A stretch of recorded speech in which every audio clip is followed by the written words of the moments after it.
Remue ménage. Remue ménage.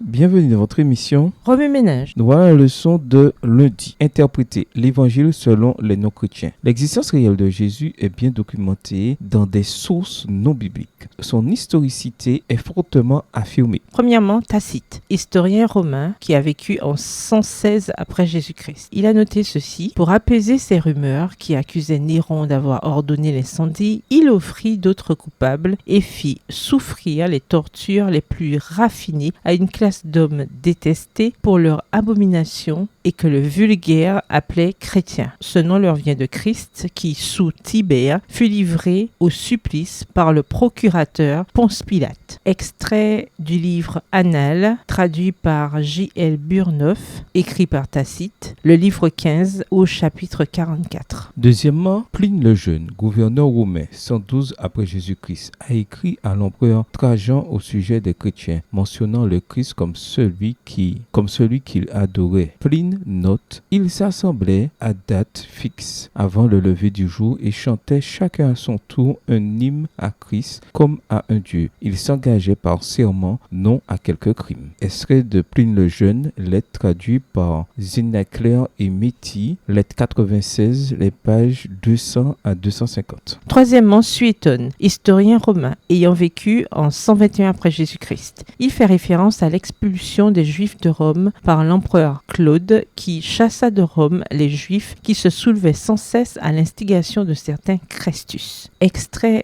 du livre Vie des 12 Césars, Vie de Claude, le 15e chapitre à la page 11, écrit par Suétone. L'influence de Jésus était suffisamment importante pour provoquer des troubles à Rome. Quatrièmement, le Talmud, recueil de textes rabbiniques juifs, bien que défavorable à Jésus, reconnaît son existence. Le Talmud babylonien cite l'exécution de Jésus la veille de Pâques. Yeshua fut pendu. Pendant 40 jours avant l'exécution, un héros parcourut la ville en criant: il va être lapidé parce qu'il a pratiqué la sorcellerie et incité Israël à l'apostasie. Extrait de Talmud de Babylone, Sanhédrin 4.3a. Ce récit, malgré son ton hostile, fournit la preuve de l'exécution de Jésus. Cinquièmement, Lucien de Samosate, un satiriste grec du IIe siècle, se moque des chrétiens et de leur fondateur, qu'il décrit comme ayant été crucifiés en Palestine. Lucien écrit: les chrétiens, vous le savez, adorent encore aujourd'hui un homme, ce personnage remarquable qui a introduit leur rite nouveau et qui a été crucifié pour cette raison. Extrait du livre La mort de Pérégrine,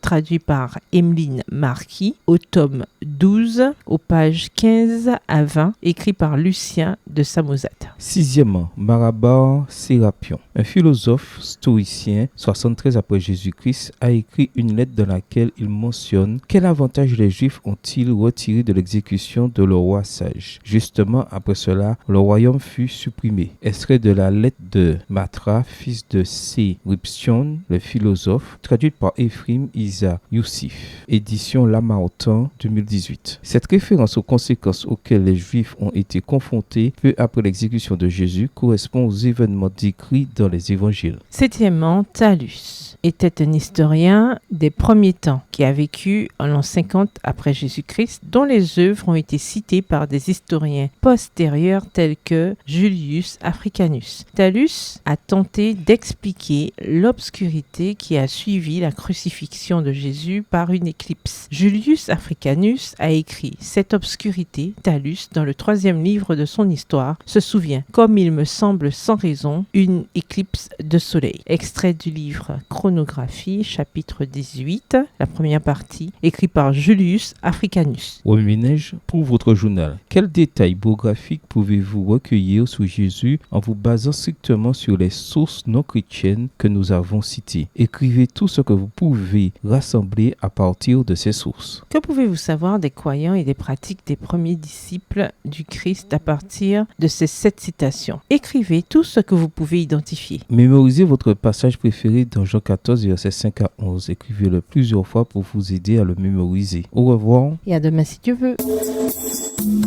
Remue ménage.